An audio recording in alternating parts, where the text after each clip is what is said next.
Et Jordan, pardon, yaya, moi, vraiment, même si on a kinpe bengaki, makambo bele yaki oyelanga wana, ma ofutanga facture ya internet lelo ezali. Na ozongisela yo.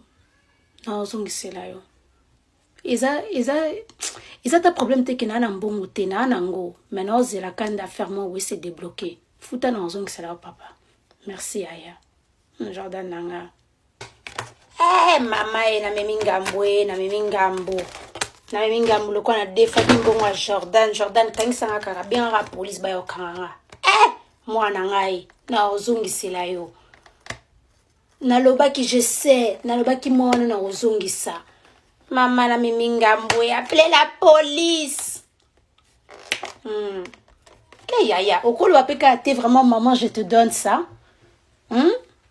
Mais même si il fallait que je demande, alors il fallait pas que je dise que tu me prêtes, mais so déjà kaka maman lobi kako fout la kaka facture yo mo ko ebaka ki ça va pas. Yaya. Je peux garder. Je dois plus redonner. Ok, merci.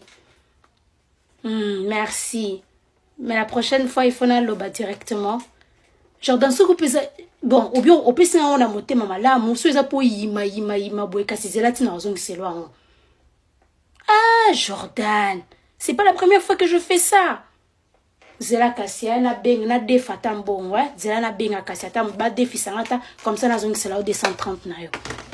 Limbisa.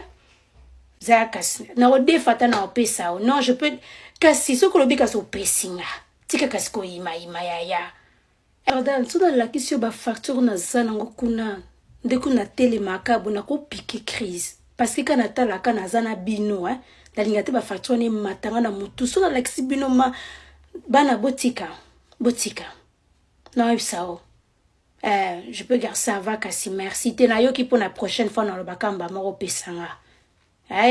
Papa Limbisa, ya Jordan.